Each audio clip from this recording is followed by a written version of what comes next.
Saya bilang kalau ada anak-anak ini, saya bilang sama istri saya, yang saya lihat butuh untuk menikah, saya nggak butuh ijazahnya.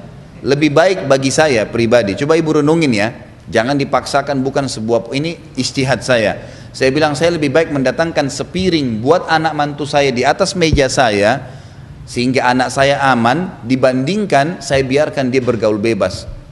Ada banyak keluhan masuk ke HP saya soalnya. Ada mahasiswa yang mengatakan, Ustadz, kami ini sudah kena fitnah di kampus, nggak bisa tahan syahwat. Ada yang terus terang bahasa sama saya laki-laki. Setiap lihat perempuan saya terganggu, akhirnya saya sering onani, bahasanya. Ini bahasa vulgar dia ya, tapi saya sampaikan agar kita paham. Ternyata ada anak-anak yang tidak bisa lagi membahasakan ke orang tuanya. Mau bicara nikah, mana bisa kau nikah? Kau mau berikan makan apa orang? Loh, subhanallah, gitu kan? Emang anda nggak bisa berikan makan anak mantunya? Sambil dibuatin program. Sambil dibuatin program, setelah itu program apa, diberikan modal, tapi anak ini sudah aman, tanggung jawab kita aman. Perhatikan hadis Nabi ya, siapa yang membina anaknya sampai menikah, baginya surga. Hadis ini artinya apa? Tugas kita sampai menikah, jangan disembarangin gitu. Kesian loh, kadang-kadang terutama anak laki-laki, umumnya anak perempuan biasanya masih dilepas oleh orang. Anak laki-laki dibiarin, nanti sudah sarjana nih, umurnya sudah 25 tahun, nanti nak tunggu dulu punya rumah, tunggu dulu punya mobil. Ini umur berapa mau menikah? Kebutuhan biologis dia nggak bisa dibendung, nggak bisa dibendung. Itu sudah fitrah. Ini egois nih orang tuanya seperti ini, nggak boleh. Biarin menikah, gitu kan? Nanti sekolahnya nggak selesai, siapa yang bilang? Saya tahu ada teman-teman saya menikah waktu kami masih mahasiswa di Madinah, selesai itu prestasinya bagus, kuliah di Madinah, istrinya dibawa, bahkan ada yang sampai selesai S1 tuh punya anak di kota Madinah, ada, tapi nggak ada masalah buat mereka, cuman hidupnya jauh lebih tentram gitu. Ada banyak kasus tuh saya berikan masukan jemaah saya, nikahkan anak-anak. Baik Ustadz, belum punya kerjaan, Anda punya pendapatan nggak? Punya. Baik, ini cari anak yang sepadan, yang bisa menikah dengan anak kita, yang bisa bimbing, sepadan sama dia lah, gitu kan? Bisa sefaham, sebahasa, insya Allah berdoa sama Allah, Allah akan tuntun. Setelah itu kita buatin program, banyak yang ikutin ini, akhirnya berhasil. Anak mantunya diikutkan di perusahaannya, kerja daripada orang lain, baik kasih gaji orang ini, ajarkan dia, akhirnya betul-betul berjalan, dan hampir semuanya berhasil, tidak ada masalah, gitu kan? Ini kadang-kadang masalah sepele, cuman banyak mengganggu kehidupan orang dalam rumah tangganya, tapi dia tidak faham, kan gitu. Jadi menerlambatkan pernikahan anak-anak yang sudah cenderung dengan lawan jenis, perbuatan yang akan membuat banyak tambahan PR buat kita. Kita harus hati-hati, luar biasa. HP-nya belum yang telepon-teleponan, belum yang nonton film nggak benar, belum ini, karena dia tidak bisa kontrol itu. Kenapa nggak dinikahkan? Ada subhanallah orang tua berhasil menikahkan anaknya masih muda. Begitu menikah, anak laki-lakinya dia bilang sama saya, Ustadz, anak laki-laki saya ini dulunya kayak anak-anak. Setelah saya nikahkan, dia merasa punya istri, punya tanggung jawab, langsung jadi dewasa. Berubah total anak laki-laki itu. Tiba-tiba langsung kayak bijaksana, ngomongnya bisa diatur. Ternyata pernikahan merubah hidup dia. Dan itu fakta lapangan ibu-ibu sekalian. Nggak boleh kita membangkang. Kalau ibu membangkang tentang poin ini, keluar dari jalur, akhirnya memaksa anak kita terjerumus seperti umumnya sekarang anak-anak. Iya dia berkedok, iya, tapi di belakang perbuatannya luar biasa. Perbuatannya luar biasa, perbuatan yang salah semua. Mabuk-mabukan lah sama perempuan tidak benar. Ada bahkan karena dibiarkan tidak menikah, kena penyakit, naudzubillah, penyakit AIDS, penyakit ini, penyakit macam-macam. Karena dia tidak bisa kontrol dirinya. Jadi perintah Nabi SAW untuk menikahkan anak muda adalah kata rahasia perbaikan kehidupan sosial, jenjang masyarakatnya akan baik.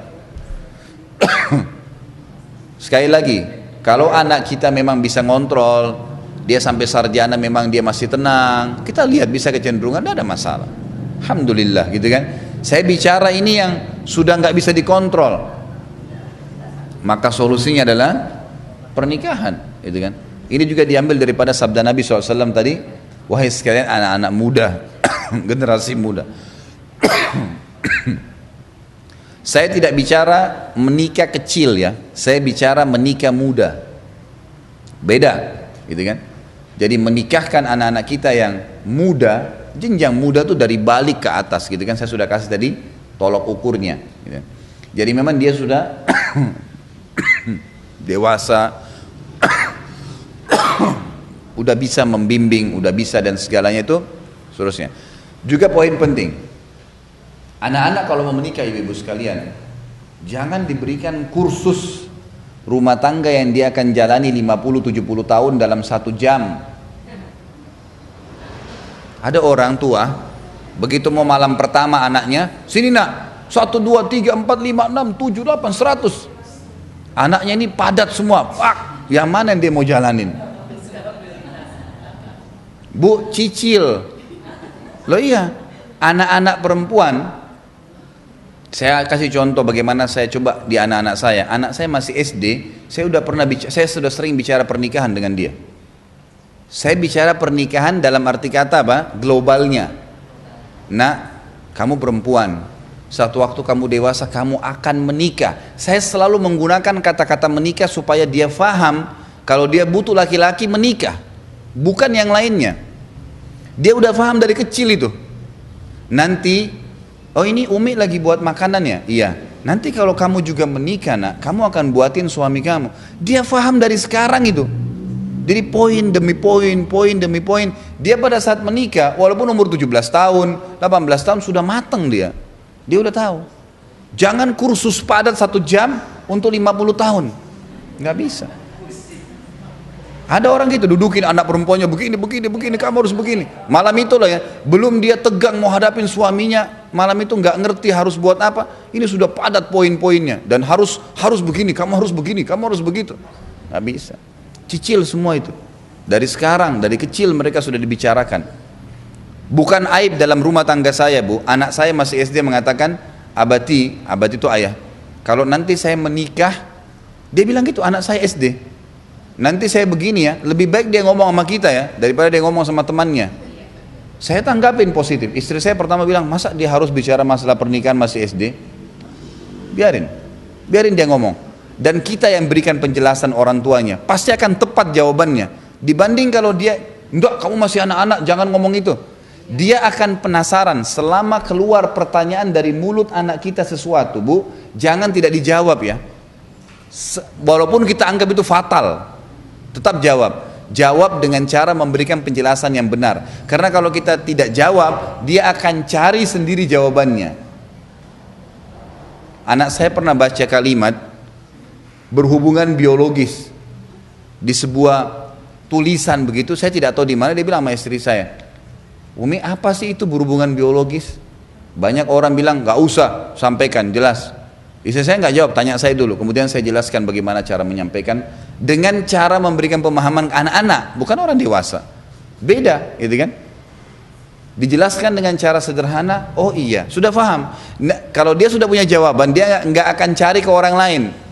Yang jadi fatal ini, kalau dia dapat masalah biologis, masalah seksual dari teman-teman yang sepadan dengan dia. Coba kira-kira apa yang temannya tuntun. Kalau temannya tuntun bobrok, nonton ini kamu akan faham, misal, dia akan ikutin itu.